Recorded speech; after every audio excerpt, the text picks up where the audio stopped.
speaker is not someone who simply talks about building businesses, he actually builds them from the ground up in some of the most demanding and regulated industries in the country. Michael Day is a serial entrepreneur, and I can attest to that. We're both serial entrepreneurs. An operator with a proven track record of launching and scaling companies across healthcare, real estate, construction, mining, and regulated industries. He currently owns and manages multiple operating businesses, including a licensed behavioral health and addiction recovery group, a drug and alcohol testing firm, a construction and remodeling company, a contract coal auger mining operation, and a federally licensed firearms business with NFA and SOT capabilities. He also leads a management service organization that provides administrative compliance and startup consulting services to the healthcare industry. And what makes Michael's story particularly powerful is not just the breadth of what he has built, it is how he has built it. His work is rooted in execution, compliance, and systems thinking. He operates in environments where precision, documentation, and risk management are not optional, they are survival.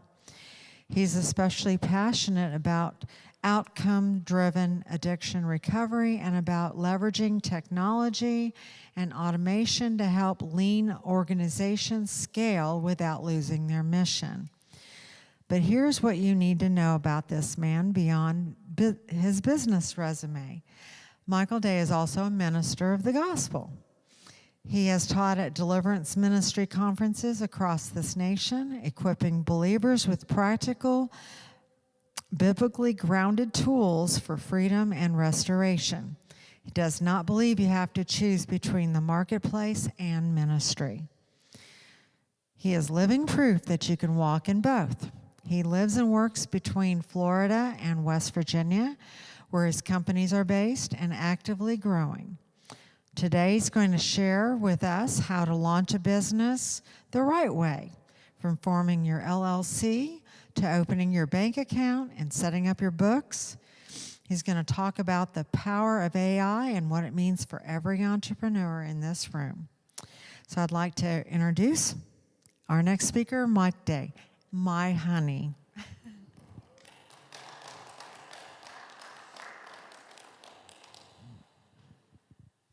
Thank you. Yeah, that is my wife, by the way. So, yeah. Might need to change gears a little bit. Who all here is in real estate? Okay. Who all's here just to wants to hear about business in general? Okay. All right. So I can kind of go ahead with where I'm at then. That's cool. Well, good morning. I was really intrigued whenever Pastor came up with the idea of Revelation 19:10. For the testimony of Jesus is the spirit of prophecy. We are walking testimonies. I mean, this is what we're here for. We're here to testify to what Jesus Christ has accomplished in our life. And the one way that we can do that is how we live, what we do, how we run our businesses, all those types of things. So I mean, I think it's a great way to really be that walking testimony, to be that living testimony for God, is to show people that there's nothing wrong with being prosperous. There's nothing wrong, because there's so many Christian organizations these days that teach that's wrong. That's not right. You shouldn't be worried about those things. Well, I've read the book front to back, cover to cover, a number of different times, and it is literally about prosperity front to back, cover to cover. I've never seen how they could do that. Whenever you look at all the different things where God talks about, for beloved above all things, I wish that thou mayest prosper and be in health. When He talks about that, the kingdom and the earth are His, and the fullness thereof, and that we are to be a part of that. We are to have that given unto us, that we are his children, and he is going to will it to us. He is going to give it to us. It's part of our inheritance. It's part of what Jesus Christ paid for. So I just think that that's kind of a defeatist attitude when people say that God doesn't want us to prosper, because that's not the truth. As an entrepreneur, we lovingly and jokingly call ourselves serial entrepreneurs. First time she said that about me, I'm like, is that like a serial killer? 'Cause it's like so, and I am. I love doing business. I love getting up in the morning. I love going through and doing everything I do. I don't have bad days. I have days that are more complicated than others. I have days that are more, have a few more problems thrown at me. But in that, I tell people, it's like I said, I don't think you get it. When you own a business, the entire reason that you're there is to solve the problems. I tell people that work for me, it's like, look, don't come to me with problems, come to me with solutions. You already know what the problem is. Come to me with a few answers, a few of your ideas on how to fix it. Because the whole day is about putting fires out most of the time. What are those fires? Well, sometimes they're small, sometimes they're big, but you get into that situation and you are the man with the answers, so to speak. You are the woman with the answers. You are the one who needs to supply those answers, and it's about providing those answers and staying calm and cool, not getting drawn into, I tell people, I say, I guess I never was a soap opera person, because I hate the soap opera lifestyle. I hate the drama that people want to drag into life, okay? Because it's really, really simple. Life is not that bad. You can look around you, you can look in this world today, and I can name you a million other places that I would not want to live. I can name you, millions of situations that I would not want to be in, and I am blessed beyond belief to be where I am at. I have gone through some stuff. As an entrepreneur, I promise you, if put it this way, if you're not willing to lose every now and again, this is probably not for you, because you are going to lose. I've lost big, I've lost little. I've probably, in certain instances, I've not lost more than I've made, but God's been really, really good to us. But I've had some big ones. I've gotten business with a couple of friends that I thought were had my best interest in mind. Both of them lawyers. And you think, hey man, I got this thing down. I got two guys I know, both of them attorneys. Cost me $1 million cash. So that's a tough loss, but it didn't deter me. It didn't put me down. So we look at those situations and we learn from them. Now, I probably won't go into what I learned from that situation. One of them is I don't necessarily trust that the attorneys have done the due diligence anymore. I go ahead and do it myself. But there are situations where you are gonna take a hit, but don't let it get you down.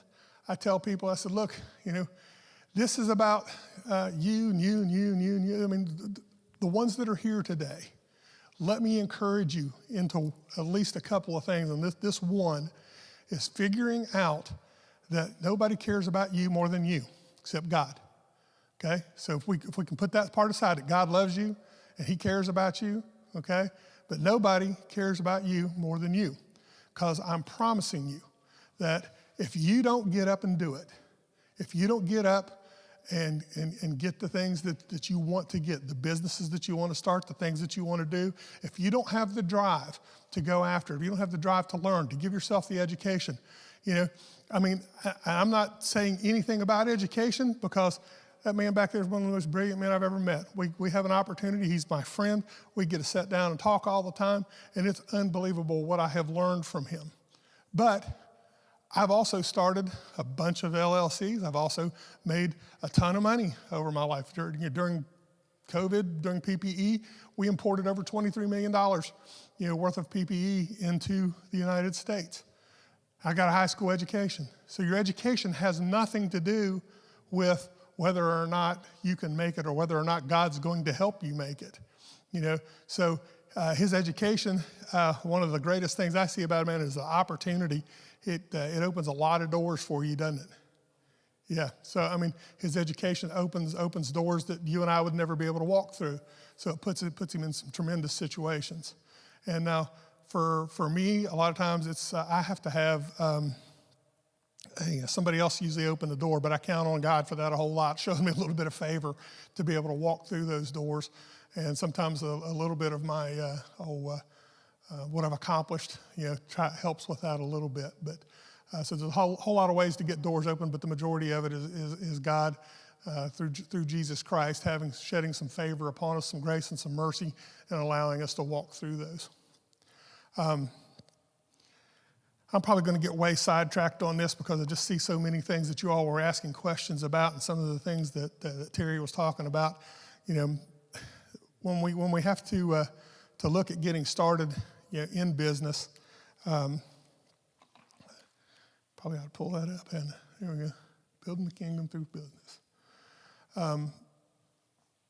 When we first get started, I mean, LLCs. We talked a little bit about that. God's always used businesses to advance his kingdom. Proverbs says, do you see someone skilled in their work? They will serve before kings. So what about Abraham? What about Job? Job was the richest man on the face of the earth at that time. What about Lydia, the seller of purple? She was a very, very well-known and rich business person in that day and time. What about Joseph? I mean, Joseph's situation, when you look at it, he was in jail in that morning. By afternoon, he was the second man in charge of Egypt. That's favor. Okay? And I always tell people, I said, the way I know favor? I said, most of the time, the way that I know and understand favor is I hear the person that I'm talking to go, you know what, we don't normally do that, but that's favor. Start looking at that. Whenever those words come out of somebody else's mouth, that's God showing you his favor. We don't normally do that, but that's the way that he does it. So Joseph, though, man, I mean, he had the opportunity to be and it's not just him getting out of jail and getting out of a situation where it could have cost him his life a number of times, and then coming into be the second man in charge of Egypt, but he literally was put in that place through God's favor to save the entire nation of Israel. Everybody. If he hadn't been in that situation, Israel would have never been in the situation that they were in, that they could come in, they could grow in that area, and then God could then get them released and send them back to where they belonged. So, there's big jobs out there that sometimes come from the lowest of places. And in his instance, it was the basements of the prison. The area that he was in, and he was even doing well down there, but still, he was still in prison. He still couldn't come and go as he wanted to. He still had to do those things, and God brought him from that place to a place where he was in that day and time, and don't take this wrong, but he was the Savior to Israel for that day and time, for that period of time, because he got them out of where they were. God doesn't separate the sacred from the secular. I say it over and over and over again, and my wife said it too. That ministry and business go together. Business is ministry. It's money with a mission. It's about what God will do for you in your daily life, and what you can do, and you can have things, and God will have. He doesn't care how much you have. All he cares about is what are you willing to do in the kingdom with the rest of it. He doesn't care. Is it millions? Is it billions? He doesn't care. He owns the earth and the fullness thereof.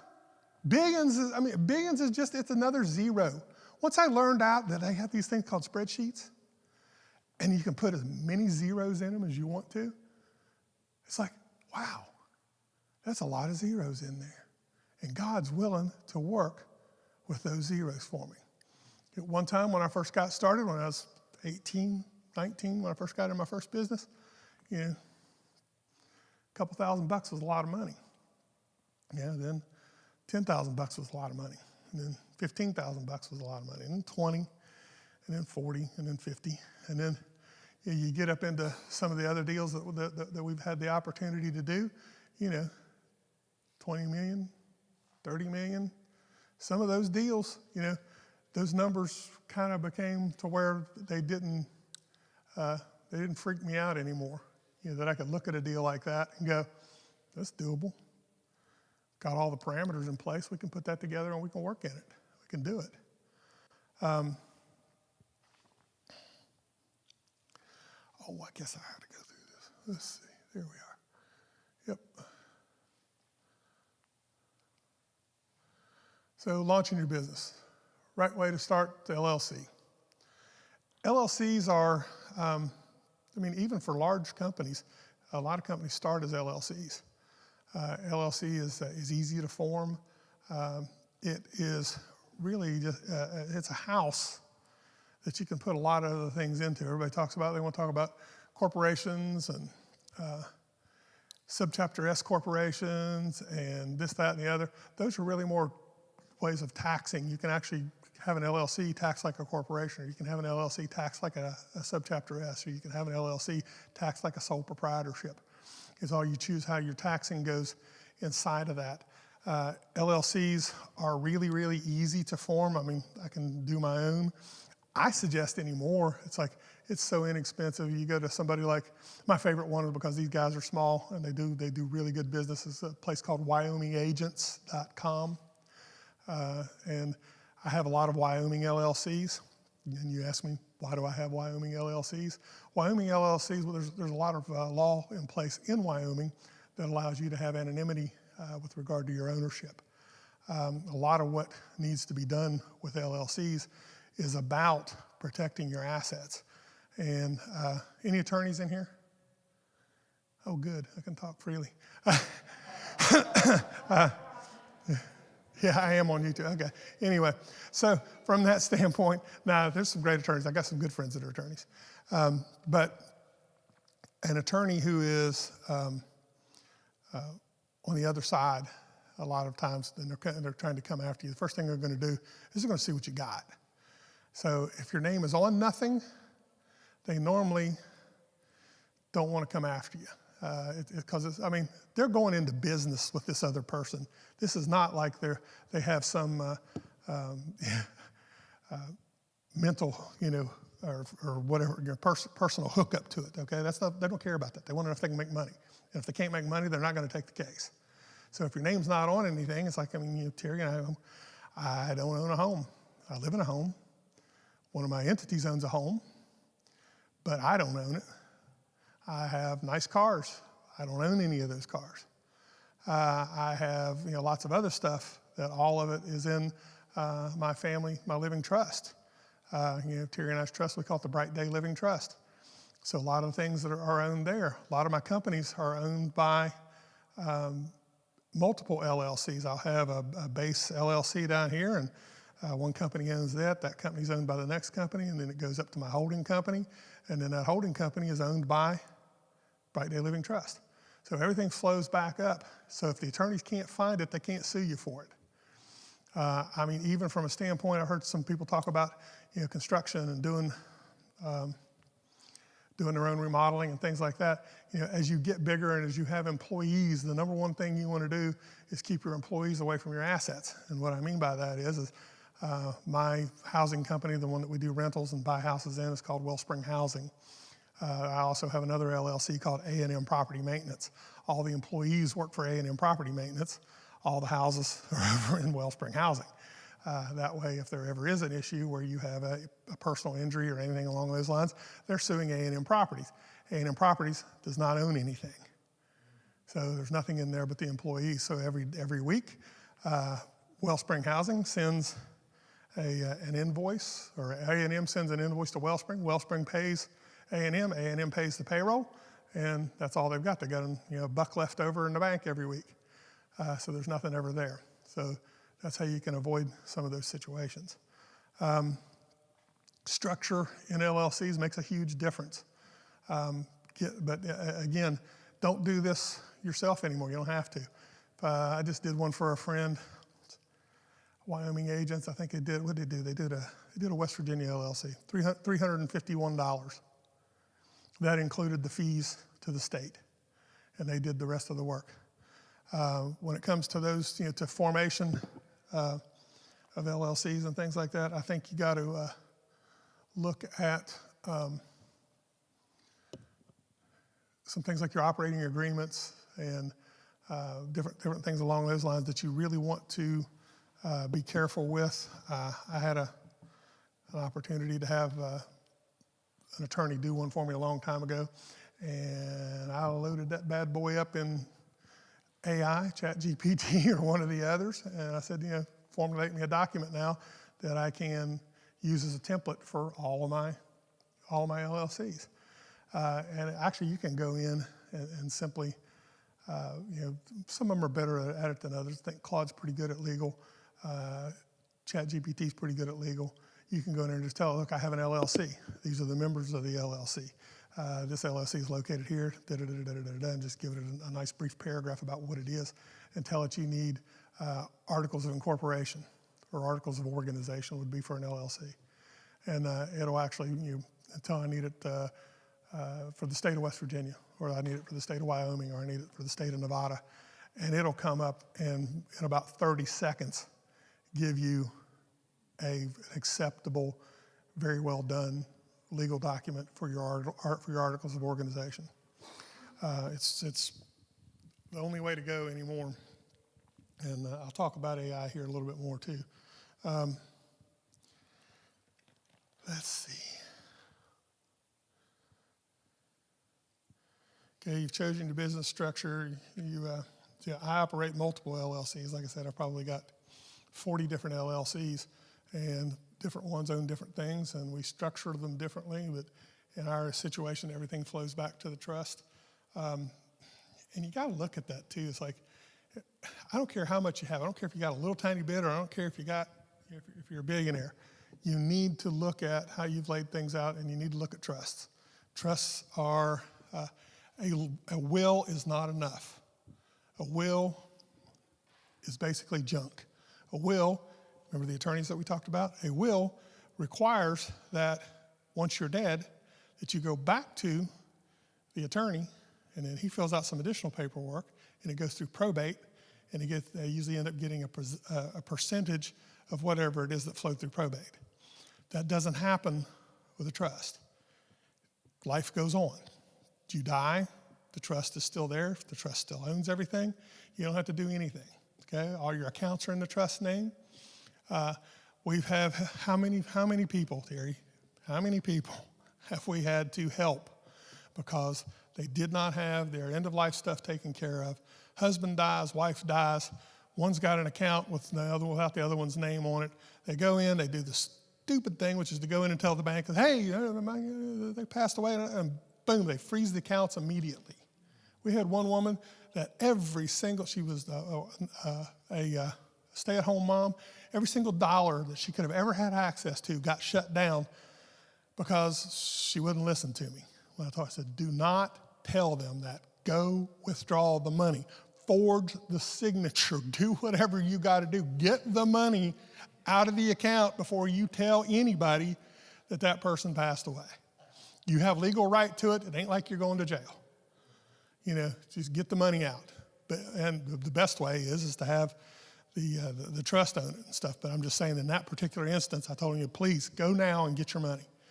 Nope, she wouldn't listen. She told the bank that her husband had died. They shut down everything. Every account they had was in that same bank. Boom, done, shut off. It took her 6 months to be able to touch. Yeah, almost lost her house, yeah. So you got to look at that type of stuff. Trusts are not that expensive. You're going to go in, the attorney's going to charge you $500 for a will probably, if it's a simple one. It's going to cost you $2,000 or $3,000 for a trust. But at the end of life, they're going to charge you not only $2,000 or $3,000 to go through the probate, but then they're probably going to hit you for another percentage if there's any reasonable amount of assets there of the cost of the assets, or what those are, the percentage of those assets. It's going to cost you a whole lot of money in the long run to have that will than it is to go ahead and pay for the trust up front. So living trusts are a super way to go. I didn't even have that on my list, but I just think it's something that needs to be covered. Every church ought to be talking about trust, Pastor Kyle. We got to do it for people. So separate your personal assets from your business liabilities. Yeah, certainly does. not too hard to form them. Like I said, Wyoming Agents LLC is the one I use. There's others out there, whoever you want to use. Choosing a business name. Find a name. You can pretty much go to any state let's go to Google. You can go business entity search West Virginia. And I promise you within the first 2 or 3, there's going to be a one there for the Secretary of State's page for the state of West Virginia. You hit it, brings up a little space, you type in whatever name it is you want, and it'll tell you whether that name exists in that state. So you can do it for Kentucky, you can do it for wherever you're at, you can type it in, business entity search, and then the name of the state. And you can find out whether or not that name's available. Choosing a registered agent. Everybody makes a big deal out of that one, and until you get bigger and you have an attorney, in-house counsel, you can be your own. I usually get a P.O. box. I keep a P.O. box in Huntington.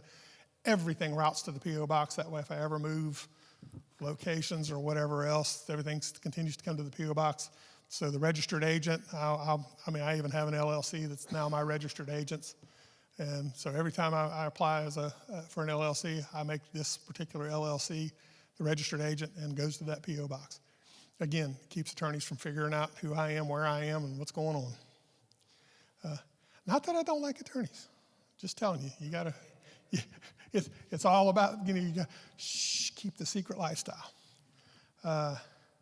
So file the articles of organization, operating agreement. You can do an operating agreement on AI. Guys, I'm telling you, it's not hard. It's really, really easy. Get your EIN. That's one thing that you can actually. I can charge you an extra $50 or whatever on Wyoming Agents. They'll go on and get your EIN for you, which is your FEIN, your federal ID number for your business. They'll take care of all that stuff. So for like $351, it was easy, piece of cake. Yep. Banks? Yeah, banks. Banks. Local banks don't work really well for business. I travel a lot. I do a lot of different things. I use anything from Chase to Truist. When I was doing PPE, go find a bank that will allow you to move $500,000 at a time, $1 million at a time from Huntington, West Virginia to Singapore. You ain't gonna find it, except for probably a bigger bank like Chase. I had to go down there. I had to explain to them what it was that I was doing, and yes, that I was willing to take that responsibility, sign off the waiver, and I immediately could, from anywhere in the country, open up my laptop and send $500,000 to $1 million like that. So you can't do that with the local banks that you got around here. I love some of those local banks. I do a lot of real estate business with them, don't get me wrong. But the ability to be able to do transactions, the ability to be able to have something that has a good online structure that you can go on and do accounts, you can go on and look at stuff, all that stuff. It's just a whole lot better to have a bigger bank, okay? So I recommend using at least one of your accounts for your business to be with a bigger bank so that you have some capabilities. Like I said, Chase is good, Truist is good.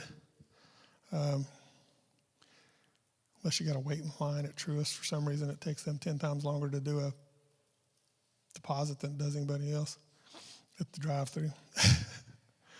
You got to have your formation papers that you would get from Wyoming Agents in order to go in and open your bank account. You're going to have to sit down with them. You're going to hand them your formation paper. They're going to want to see your articles of organization. They're going to see your articles of or your operating agreement, all those types of things.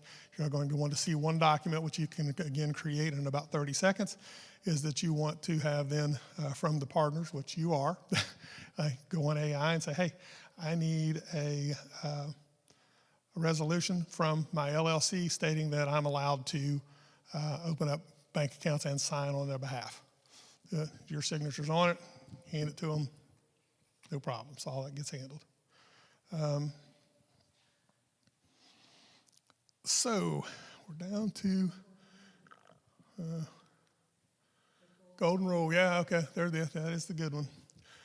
Never mix personal and business finances. Okay, a lot of people don't understand that. Yeah, go ahead. Uh-huh. You even alluded to it. Probably over 15 years ago when I quit my day job, I had what you described, the situation where, okay, I don't have a car, it's a company benefit. I put all my assets in that. So how do you reconcile that idea with a person like myself? I have almost no income. All my personal life is my business as far as what funds me. Does that make sense? Right. Okay, well, let me give it to you this way. You need to get the money that you're going to spend for groceries and rent and whatever else out into another account. You can either do that through a trust or you can do it through a personal account. If you're put in a position where you're going to be, you're going to have litigation, again, we're back to the attorneys. The attorney comes after you, they're going to look at your stuff. As soon as they see you crossing what they call commingling funds between yourself and the company, you have now opened yourself up to what they call piercing the veil, okay? There's a veil between you and your company and your personal assets.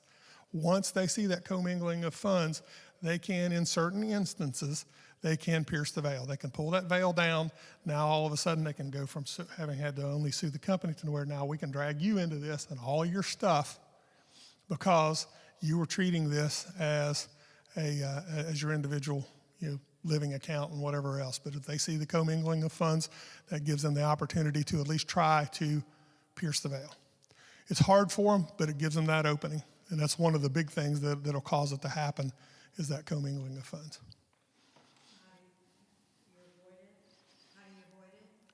Don't have a separate account. Don't do it. It's like even if I've got a company card, I got to make sure that I'm not going to Sam's Club and buying groceries on my company card, or I'm not going to Kroger's, or I'm not going to wherever to do that. That I do it all on my personal side.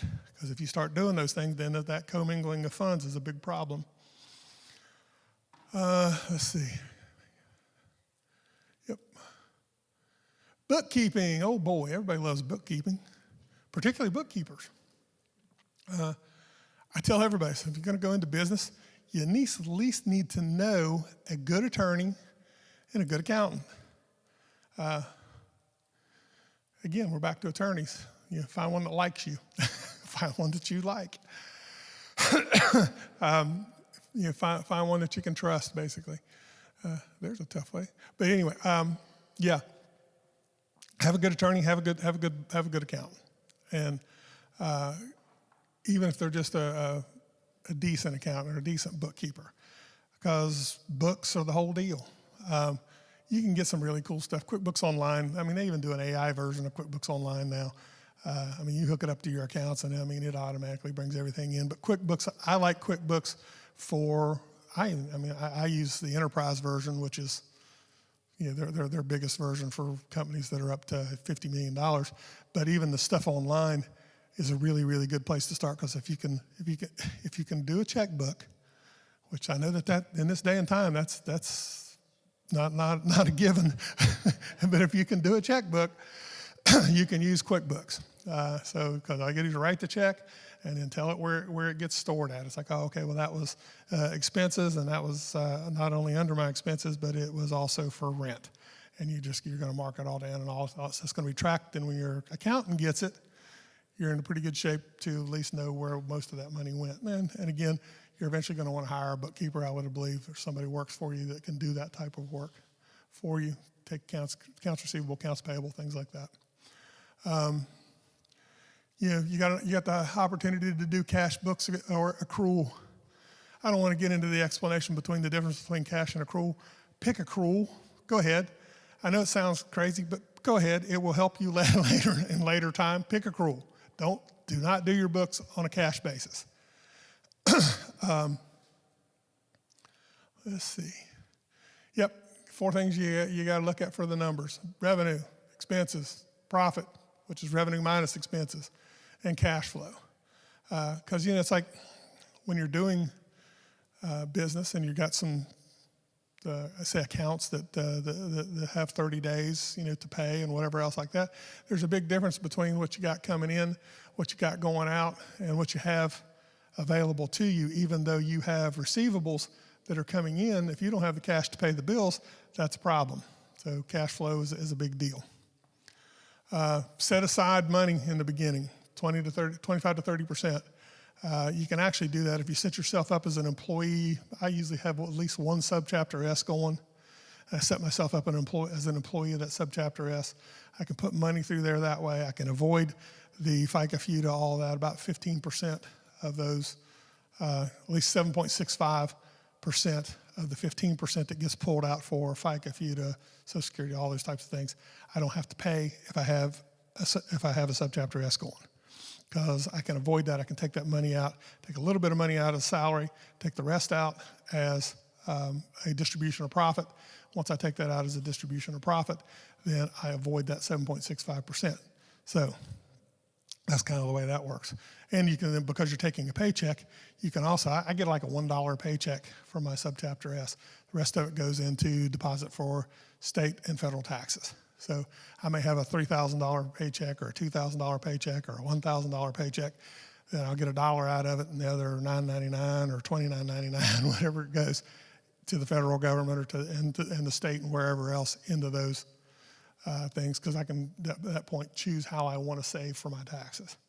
Then you also get the discounts. You're paying 7.65% less on everything that comes out as a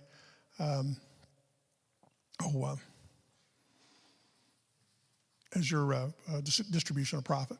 So reconcile your books monthly. Oh boy.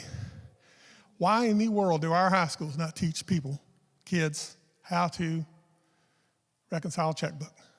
I mean, shouldn't it be mandatory that when you get out of school, you should know how to balance a checkbook? I mean, and they don't do it, and I don't get it. I mean, they taught us when I was in school. Yeah, that's part of one of our math classes, was to learn how to balance a checkbook. Crazy. All right, reconcile your books monthly. Match your bank. Let's make that easy. We don't have to use the big word reconcile. Match your bank statement to your records. Consider hiring a bookkeeper. Yep, there you go. Be sure you know the condition of your flocks. Give careful attention to your herds. Know your numbers. You need to understand that you count the cost on everything you do. You don't want to be the guy that comes up short and can't complete the project or whatever because you didn't count the cost. You need to know what's going on. Accessibility. AI is not the future. It is the present. It is. How many people in here use AI?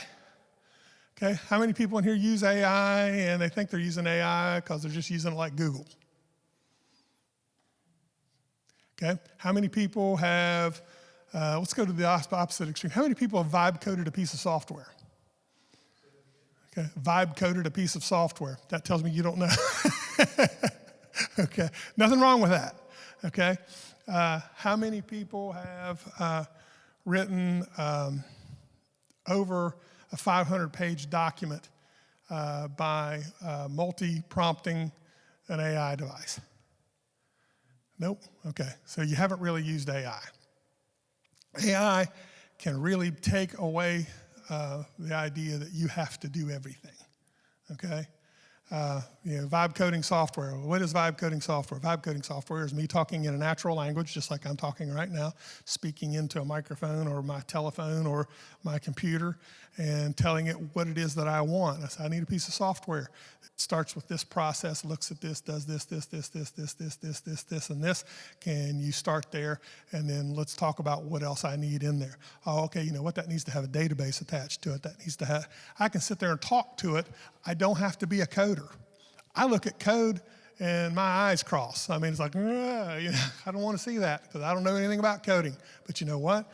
I'm smart enough to know what kind of piece of software I need, and I can tell AI to do it, and I can sit there over a period of a few days, sometimes a month, and really put out a truly commercial piece of software. You've heard the word SaaS, S-A-S-S, software as a, what's the other two S's?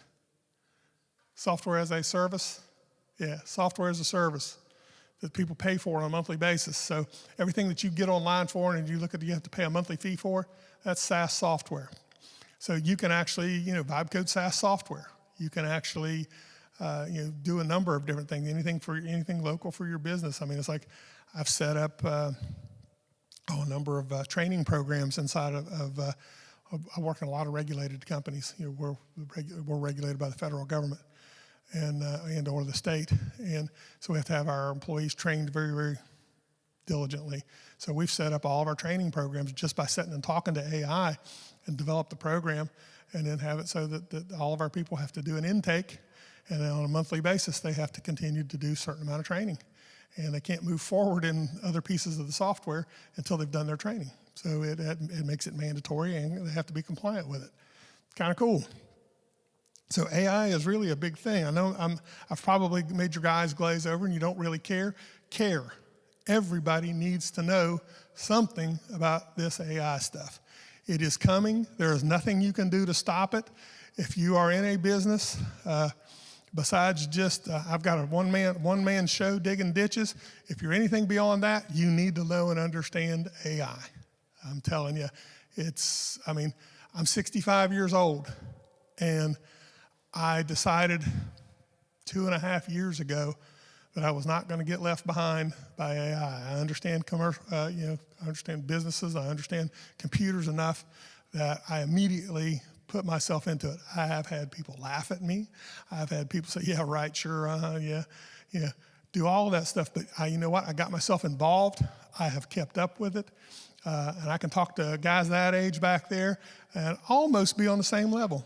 Yeah, I mean, Terry's really good at AI, and I'm pretty decent. I've got a guy that works for me that is absolutely brilliant.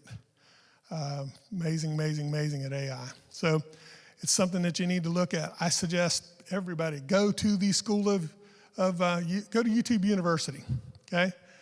Pull up YouTube, play around with it for 30 minutes a day. Look at something that interests you about AI, okay? And start looking at it and start getting it, and then find a piece of software, sign up for a ChatGPT account, sign up for a Claude account. Claude's more expensive than ChatGPT. You can actually get ChatGPT for free. You can get the free base model account.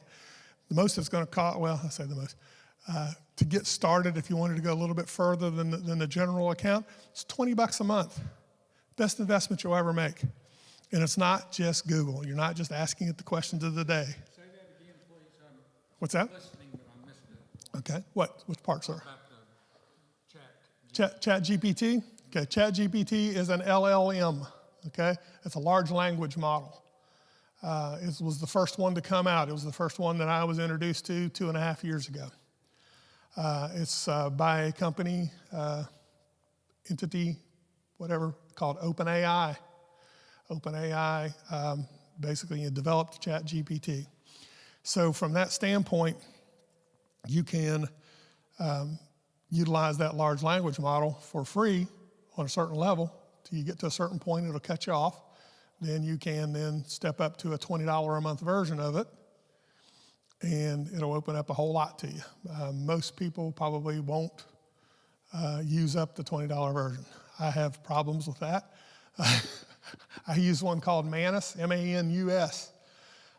Manus was the first agentic piece of software. It basically takes information from an LLM and then from a codex and from a good coding piece of software and all these other things, and it brings it all into one place. So when you ask Manus something, it's going to be able to pull from all of these different resources and pull it in. So whenever I use Manus a lot. I mean, Codex is good, Claude's good, all of them for coding software, but I use Manus a lot because it pulls from so many different places and I can double check stuff. We probably took our first piece of software on Manus, probably took us about a month. It probably cost me a couple $1,000 in API fees from Manus. But that piece of software, if I were to turn around and try to sell it, and it's pretty proprietary, so I don't want to do that. But if I were to do it, that piece of software, if I had paid somebody else to do it, it's probably a $50,000 or $60,000 piece of software that I invested $2,000 in. So, it's worth it, to look at. Yes, API tokens are getting up there. They continue to climb because they see everybody wanting to use it. But you can continue to look. I mean, it's like the LLMs that we're seeing right now, the small ones, are as good as anything we had 2.5 years ago. So just stick in there. Pick one of the free ones if you want to. I mean, what is it? Kimi 2, Kimi 2.5, whatever, out there right now, totally free.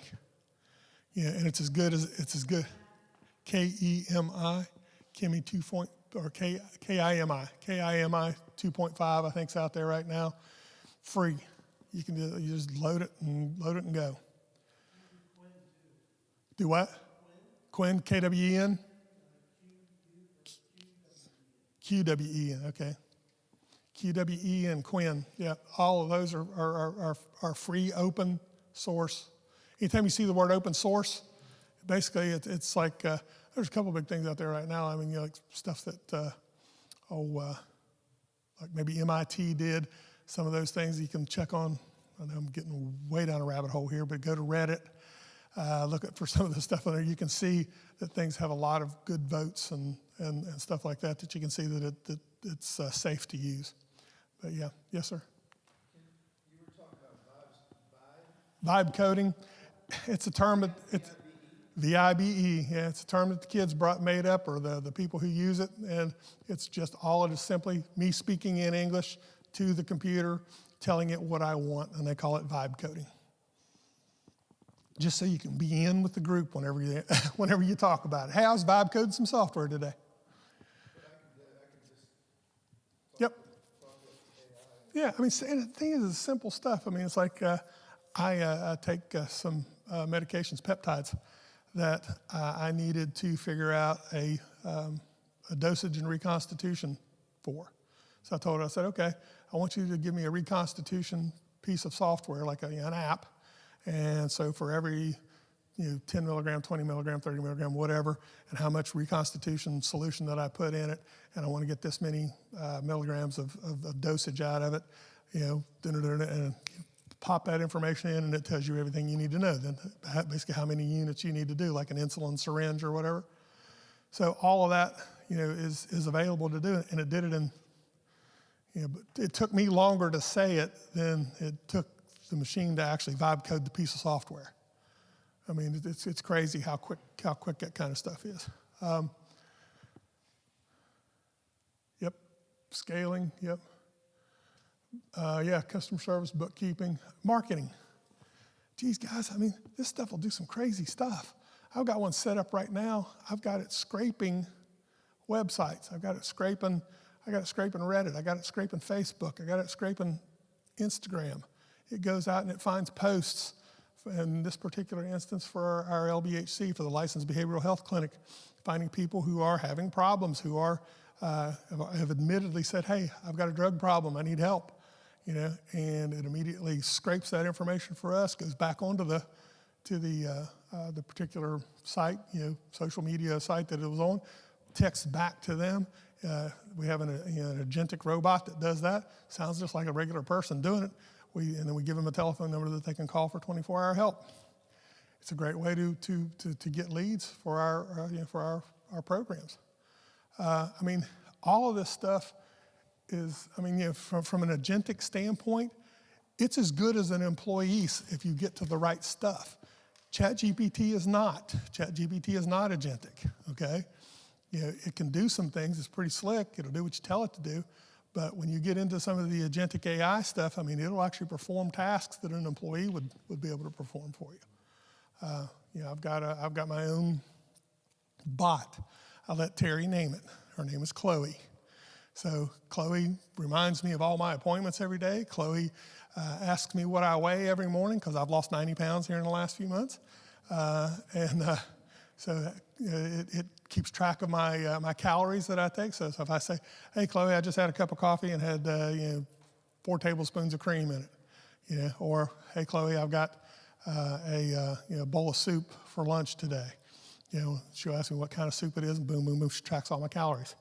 So, it's pretty slick that you can actually have it. It's like, Chloe, I need to send it's a personal assistant. Yeah, it's like, Chloe, I need to send an email to Dave, and I need to let him know that meeting that we set for Next Thursday, we need to bump it 2 hours from 2 o'clock to 4 o'clock.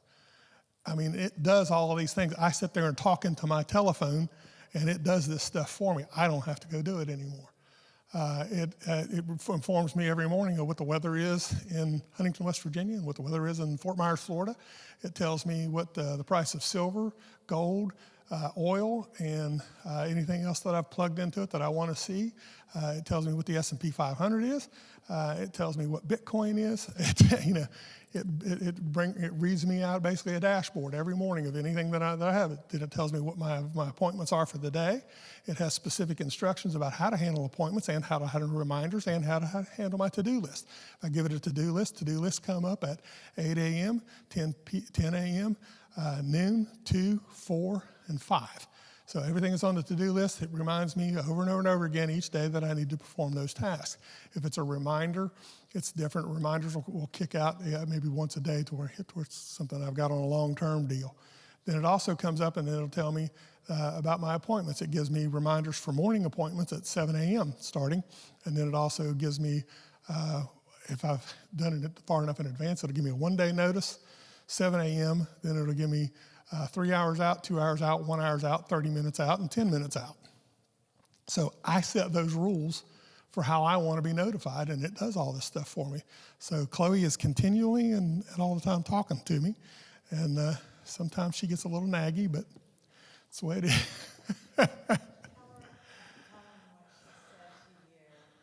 Oh, so the other night I came home. I hadn't had a whole lot of protein food and whatever else, so I had like 3 pieces of fruit. And so I had like a banana and a tangerine and a pear. She goes, "Tack the fruit bowl, huh?"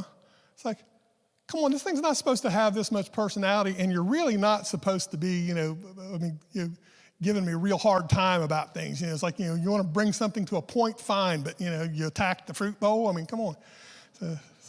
So yes, I attacked the fruit bowl, Chloe. So anyway, AI, pretty cool stuff. I have used probably 5 or 6 AI pieces to help me program Chloe, yes. A lot of, well, okay, here, this is a good time to talk about this. AI will hallucinate. Remember that. Say it again. Here, everybody say that out loud. AI will hallucinate. You have to double check it. So I will not only run it through 1, I'll run it through 2, sometimes 3, sometimes 4 to get the answers that I want and make sure, particularly stuff that means that's important. I will run it back and forth between them. ChatGPT is going to be the best on writing and things along those lines. I think math and coding, I like Claude better. Terry likes Claude really, really well and probably use it quite a bit, almost exclusively, don't you? I use all those too. You do, yeah. Claude, and then Claude, like I said, Claude can get stiff cost-wise, particularly if you're doing APIs on it. Like so, APIs are when my bot Chloe goes out and grabs information off of these different sites. You got to have an API connection in order to do it. Well, every time it touches that site, there's a charge for it. Now, some of them you're getting 3 cents per million tokens. Some of them you're getting $10 per million tokens, but it still costs money. Chloe hooked up the wrong way. Probably was hitting me for $200 a week. So finally had to figure out, it's like, okay, where's the problem here, and reprogram it and get it going into the right things. But so that's a little bit more on that. So anything else on there? Yep, definitely AI multiplies you. I can do 10 times more than I used to do, which to some people is not a good thing. When Mike's able to do 10 times more than he used to do, that means I've got 10 times more things I'm handing off to. I'm a really good delegator. That's another thing to be an entrepreneur. You got to be a delegator. Hey, that's called being the boss, right? You get to tell people what to do. Okay, God gave us wisdom and tools. AI is a tool. There's another thing too. It's like a whole lot of people out there, and some of them are in the political realm, some of them are in the religious realm, that are speaking super highly against AI. It's like, guys, it's a tool. It's a hammer. I can drive nails with it or I can kill people with it. It's up to the person that's using it. okay? So don't get in your mind that it's not a good thing, because I'm telling you what, it can make you so much more productive. It can do so much for you. It can give you much more of an opportunity to do things that you could never do if you don't learn how to use it. You'll never know that. And I promise you, it will get to the point where, I love throwing numbers out here. Latest thing coming off of like Indeed and ZipRecruiter, some of the other hiring sites, a 450% increase in job postings that require at least some experience with AI. There has to be an understanding of it. 450% increase over the past 6 months, because it's becoming that important in business. Now, the big companies are still lagging behind, but a lot of the smaller companies know that this is the only way that they're going to be able to compete.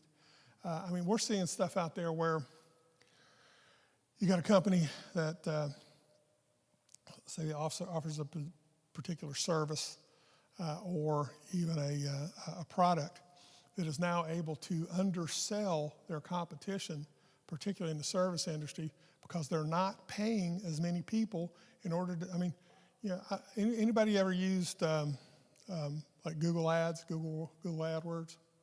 No? Okay, well, they're expensive, and they've gotten more expensive because they became kind of the only game in town. But if you don't have to pay somebody to run that, sometimes it took an agency, to do some of this stuff. You're talking about hiring an agency and you're paying them $3, $4, $5 a month just to run it. That doesn't include your ad spend. That just includes the agency that you're running. That a lot of times you can now eliminate that $3, $4, $5 a month, and all you got is the ad spend. So it's really, really, it's changed the pricing on a lot of things, on services, on product and things like that, and particularly in bid and RFQ situations, because some companies are running AI and some aren't, and AI makes them a whole lot more able to reduce their pricing. Different things up there. It's like, anyway, I put a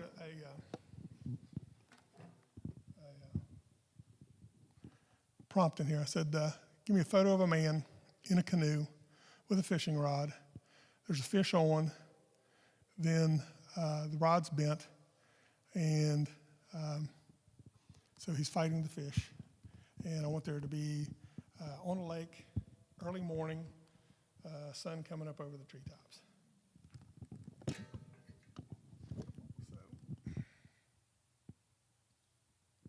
literally put those words in. It took me, 15 seconds to type it or less? And that's the picture that it'll produce on Midjourney. So if you need to do your own content, you can do your content just like that. What did you use to produce that? That's called Midjourney. Midjourney, one word. Yeah, it's up there actually. Image generation. I did a second one just to show you, have a little fun.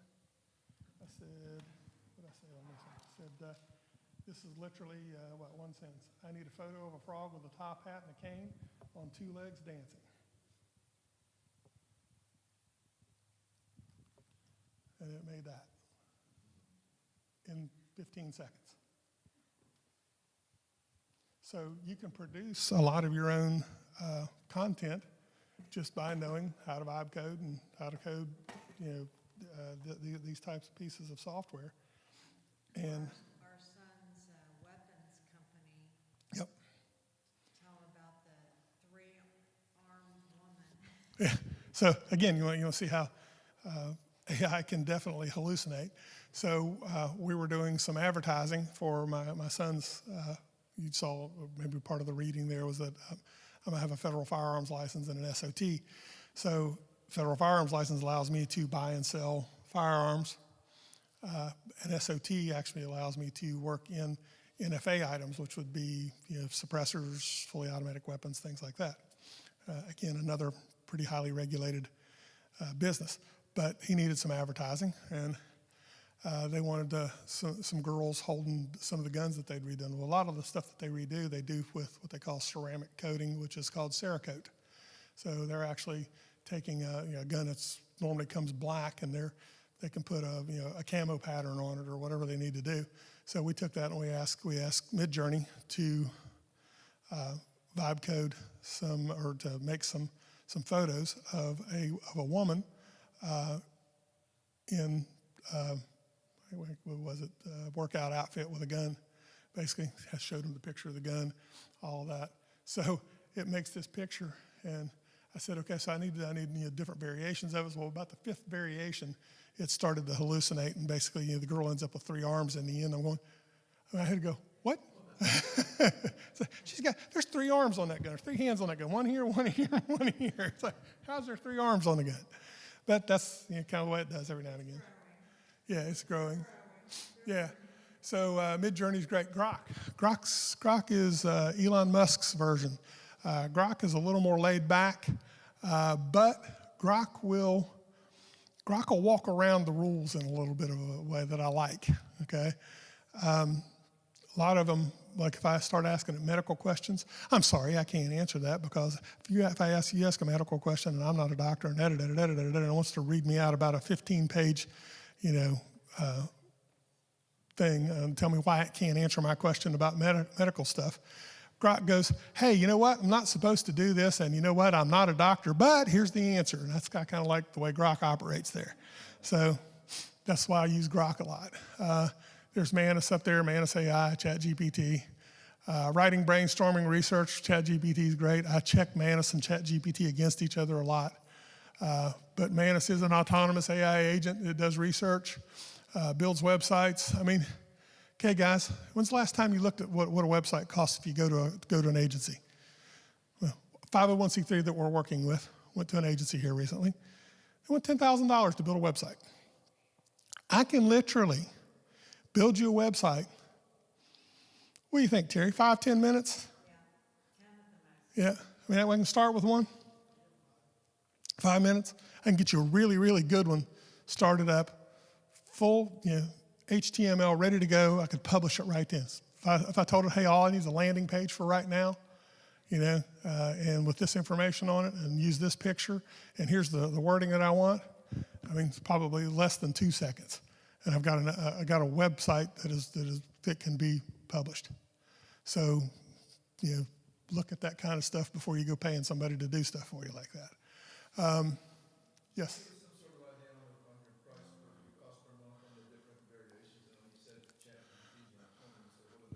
Well, I mean, yeah, ChatGPT, just to get started, it's like I said, it's free. Then you can go up to a $20 version, you can go up to a $200 version. Manus charges by the token. So I use Manus because Manus is agentic, and also Manus is, I don't know, I just like it. I don't know how to explain it. It does a really, really good job with software. It does a really, really good job with research. But research is very intensive. So being intensive is it's hitting all these different websites, and it's going out there and banging on everything. Well, all those are API costs. Like I told you, that one piece of software I wrote cost me $2,000 that month. So 200 gets me probably a normal month, $200. For Manus, might go to 500 depending upon how much I'm doing that month. So who sets up all the APIs? Yeah, you kind of got to set your own. I mean, it has its own in-house on Manus. But if I'm doing like Chloe, my bot, I have to set up my own APIs for her to have access on. So I do those separately. But I also use a lot of free versions. Quinn that he was talking about. Kimmy, the one that I was talking about. I use a lot of free stuff on Chloe because I'm not asking her to do a lot of crazy stuff. It's just simply, I need it to keep track of what I'm doing, give me the feedback, run the cron jobs, the chronological work. On a daily basis, and just keep track. Now, from a memory standpoint, I've added a lot of memory to her, and I don't mean memory sticks like you would put in. I'm talking about programming that makes her memorize the things that we've talked about so that I can go back and reference a conversation that I had 3 weeks ago, and she's going to be able to reference it and then bring that information back and help me write on it. So it didn't cost anything. It was free, but it just still took a little bit of work to code that in. Kyle, what are we doing? I got to get off here? No, you're good? When you're setting up a website,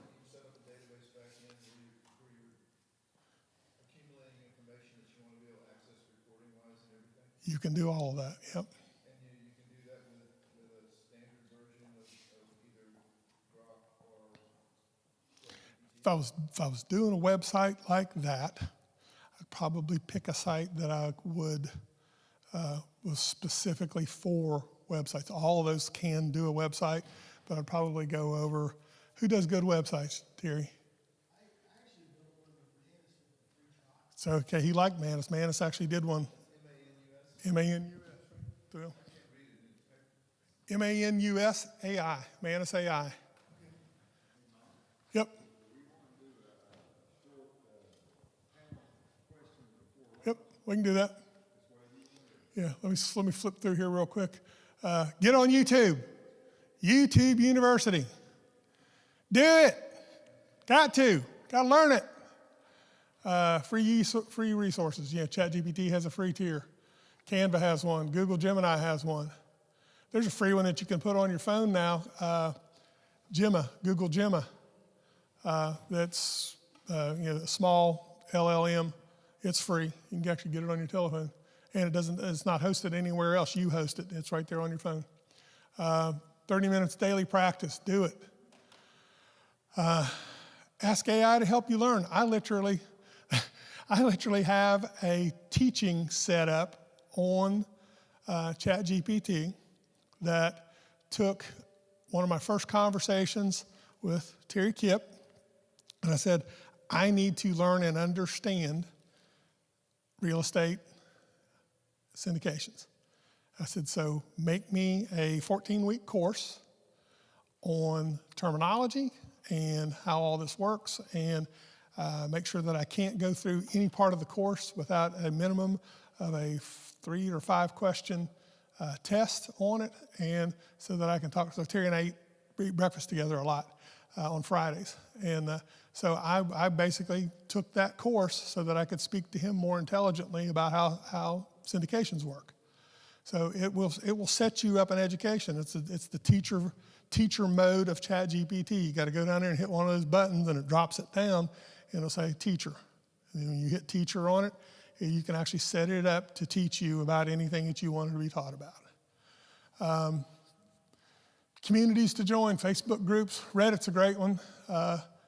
Reddit's a little more difficult to use than some others, but it's great. YouTube channels, it's talking about AI Advantage. There's 1,000 different good AI YouTube channels, people, men, women, whatever, that make stuff on it. Julia McCoy does a really good job. I like some of her stuff. You want to see that? I mean, that's actually a really, really cool video channel or YouTube channel, because she's actually an AI avatar on there. Everything's AI generated. She was one of the first ones to do it. She got sick, couldn't do her job anymore, which was doing YouTube videos. So from a hospital bed with a laptop, she started using a lot of these things. So all of her videos, she writes the script on them. The script goes over to the next piece of software, and it records it in her voice. She doesn't have to record it. It did I think 5 minutes of her voice the first time, and now it can totally reproduce her voice. Then she took a few pictures of herself, put those over there that she had already had and owned because she was sick. And this thing makes 10 to 12 minute videos of her 3 to 5 times a day that she doesn't have to touch other than me doing the script. I mean, it's slick. It's really, really good. She's a wonderful Christian. Yeah, she is a good Christian girl. So this week, use ChatGPT to write one business email. Do something in it. Do something outside your normal thing. Don't just ask it a Google question. Hey, ChatGPT, where can I get good hamburgers? No, that's not what you want to ask it. You want to find something that you need in life. You don't want to know where the local restaurant is. Okay, Google can handle that. Don't waste your time on that. Okay, guided by values. AI is a tool. Again, we talked about integrity and faith must guide how you use it. You can drive a nail with a hammer, or you can kill somebody with a hammer. You got to figure out where your parameters lie, but it's not bad. AI is not bad.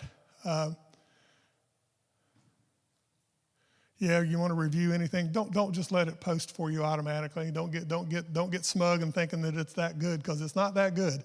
You need to watch what it's done. If you're asking it to write emails for you, go review the emails and then push send. I still do it that way. I don't trust it to send for me. Basically teaches you how to serve people better, not to cut corners. Prophetic act. The testimony of Jesus is the spirit of prophecy. Let your business be a testimony. If any man lacks wisdom, ask God, who gives generously to all. So real estate, geez, we're just now getting here, huh? Okay. Real estate, 65-unit residential housing portfolio is what I currently have. Started out, didn't have a large inheritance, wasn't wealthy, high school education.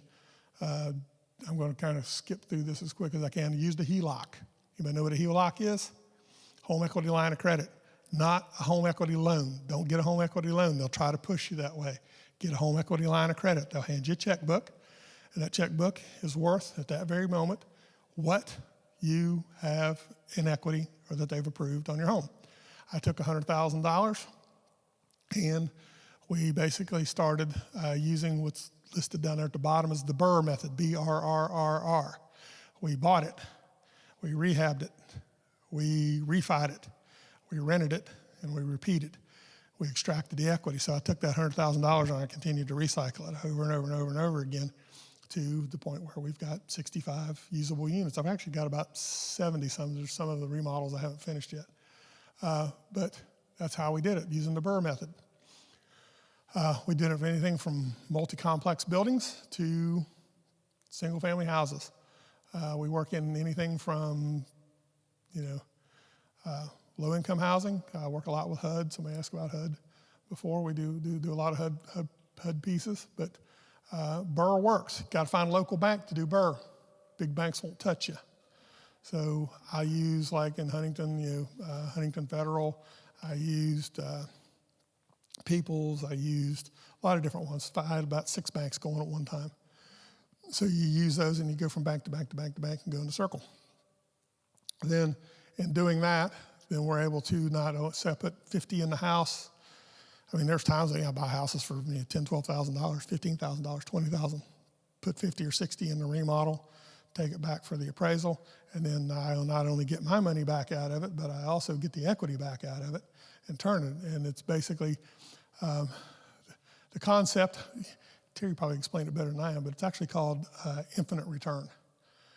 Basically, I can buy the first one and do it, and that second amount of money that I got out of that refi loan can actually fund another 2, and then the next one can fund another 2 or maybe 3, and then the next one can fund another 2.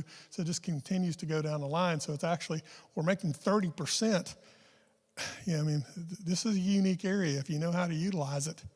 Now I have my own construction company, which that helps considerably, but I can make 30% just on the initial bang, and then because I'm drawing it out and spending it on 2 more, then at that point I'm also getting into that infinite return situation. So we can continue to produce and move ahead with it as far as we want to go. So we did those 65 units in probably about 11 years, 10 years, 10 or 11 years. So we got 65 units. Now, being a landlord, got to make a decision. There's landlords, and then there's landlords at the level that I'm at. I'm going to switch. I'm going to start giving him money, and we'll go in as general partners or whatever and then start doing it that way, which is something we've talked about. I mean, even all of us in this room could get together and do a type of syndication or whatever, or one of those types of projects. But that means that I don't have to then get all the telephone calls for, hey, the toilet stopped up and this and that and whatever. Even though I've got a company that handles it, it's still, you have to have a certain mindset to be able to deal with that. Terry, I can't take her to places that we own because, we walk in and they were so beautiful, and she came in and she wanted to do the HGTV on them in the beginning, and I let her, and then she comes back in and there's crayon marks on the wall, and we do inspections every now and then. Somebody's kicked a hole in it and whatever, and she takes that very personally, okay? And it's like, honey, look, I don't like it either, but you can't take it personally. It's not your house. So it is your house, but it's not your house. So we got to live with that kind of stuff and deal with it. But so if you don't have that personality, being a landlord can be tough. So we started again with using the HELOC. We did the Burr method. You know, again, drawing out the equity, doing everything with their borrowing power. Most lenders allow you to borrow up to 80 to 85% of your equity. So, I mean, you can do really, really well with it. So, I mean, a lot of instances we'll get we'll take a $20,000 house, put 50 in it, got 70 in the whole deal. It'll appraise for, 140, 150, and then we take it all back out and go do it again. So it works really, really good. Works basically, and the HELOC itself is basically like a credit card. They're going to take everything back in a percentage, whenever you're paying it back. But you have the ability, number one, if you don't use it at all, it doesn't cost you a dime. It just sets, a loan does cost you, yeah, but the HELOC does not. You just sit there, and if I've got a $100,000 HELOC and all I'm doing is carrying that checkbook around and I can't find a deal, because sometimes it takes a while to put a deal together. If I'm carrying that checkbook around, I don't have to pay them a dime for it. I've just got the availability of it. And when I see the deal that I want, I can write a check for it. So it works out really, really good. We've used it to do things like, it's like find a good deal on a car. It's like, I don't want to mess with the bank today. I just go buy the car, and then I've taken it to the bank and got my loan on it at a later time, a couple weeks later or whatever. That all works. So buy, rehab, rent, refinance, repeat. So recycle the same initial capital over and over and over to build a growing portfolio of rental properties. That's how we do it. We definitely buy distressed. I say, homes that need some tender loving care is probably the best way to do it. If you buy stuff that's already ready to go, I mean, that's great, but you've totally taken down any opportunity to reap the benefits of the upgrade. And that's a lot too in syndication. They want stuff that needs worked on, and once they get the work done, then they can go back and refi out the additional equity in the piece. Rinse and repeat. So, it's not passive. See the top line there? It is not passive. Real estate requirement. Everybody wants to say, real estate, man, that's passive. It's not when you're being so risk management. Plan for vacancies, plan for repairs, plan for market shifts, plan for taxes, plan for all those things. Power of leverage, HELOC. Powerful tool, but it is debt. Be careful. Building a big portfolio like that takes time. Don't rush the process. What did that say? Suppose you see, oh yeah, there it is. Count the cost.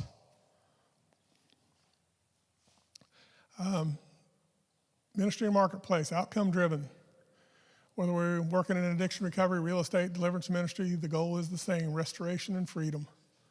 A lot of people don't know that Terry and I work pretty much on a national basis for deliverance ministry. It's one of the things that we do. We've probably sat with over 3,000 people in individual deliverance ministry over the course of the last 20-some years. And it's a calling. It's one of those things that it's not a lot of pulpit time. It's a lot of time behind closed doors with people and helping them walk through their problems. But that's what we do. So you don't have to choose between being a minister and being an entrepreneur. You can be both, and we do that. Your legal and financial foundation, steps for your 30-day plan. If you want to look at getting an LLC, I would definitely be willing to walk you through some of the process. Set up your books. You're on your own on that one. Adopt one AI tool and assess your assets. What is in your hand? That's what you got to look at. What do you have available to you? What's in your hand? That's a line from Gideon, or the angel asked him, what do you have at hand? What do you have in your hand? So he's asking Gideon what he had available to him. At that time, what Gideon end up with? About 300 guys that he could go in and do what needed to be done. Well, that wasn't near what was needed, because there was tens of thousands of the enemy, but it actually ended up working, didn't it? So there's that. Questions and answers. I think we're ready to go on to something else, but if you got a quick question, I'll take it. Yep. Yes, sir. Yeah, I was just going to say, you talked about bookkeeping and these other things, but as a serial entrepreneur, to do all these well, you have to build systems. Yep. And so, can you talk a little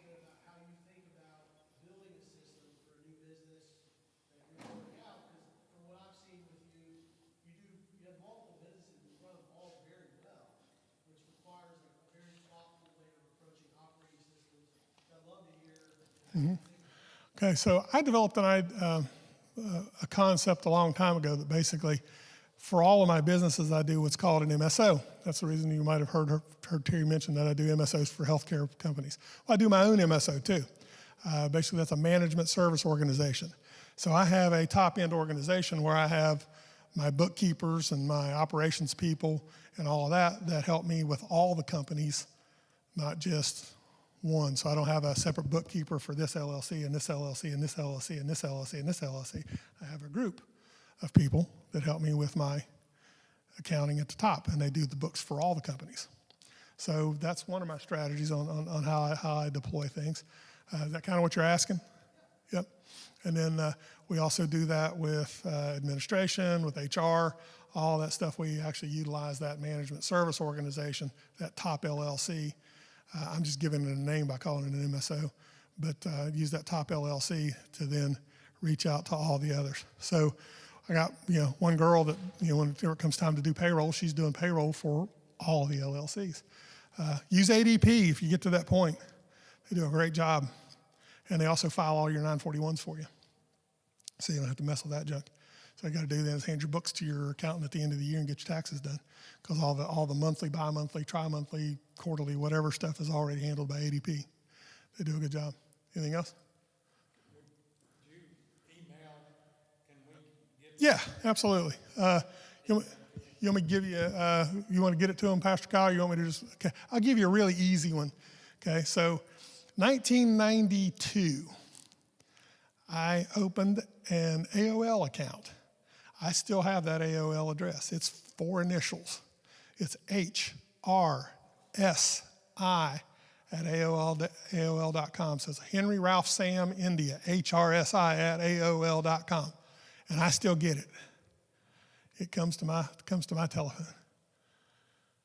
Now, most people who've been around computers a long time go, wow, you got a 4-digit email address at AOL, huh? Like, yeah, sorry. That's the one that I also give out to all the companies and things like that. So I get a lot of spam mail at that too, but I still check it every day.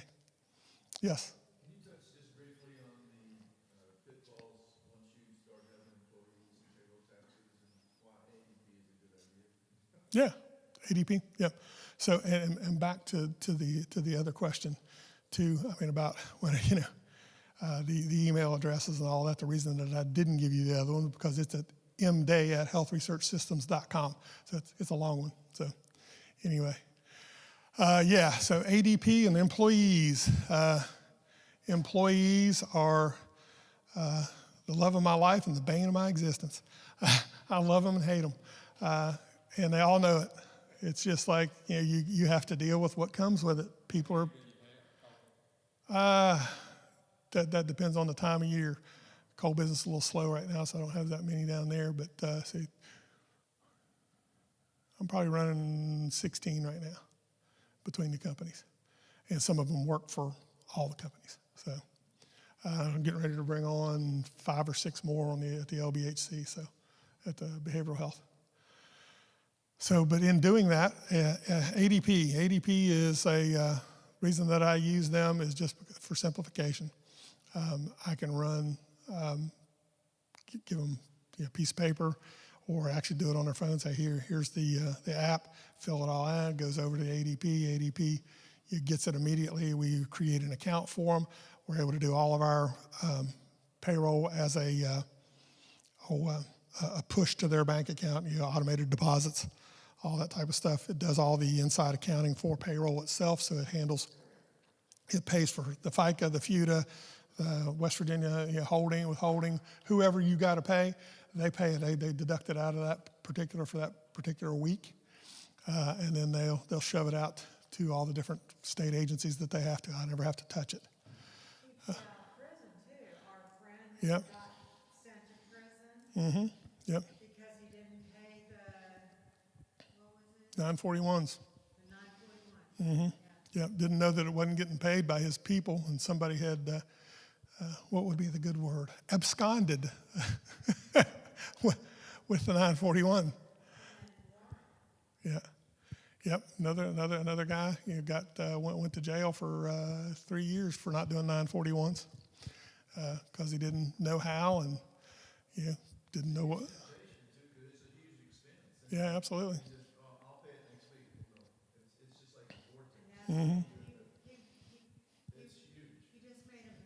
Yeah, yeah. Yeah, it cost him 3 years in a penitentiary. Yeah, and ADP is a piece of cake, man. You just sign up for it, and you go in and you plug in the hours, and it knows what everybody makes, and it automatically fits it, and then you hit send at the end of it, and it automatically deposits it in their account.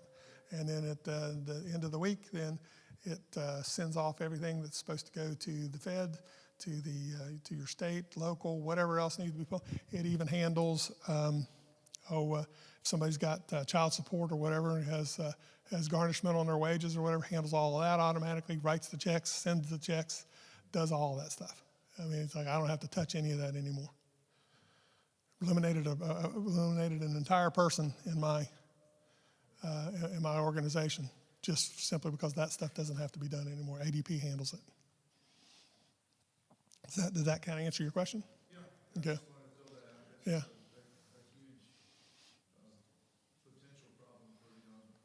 Yep, no doubt. All right. Well, thank you. Yep.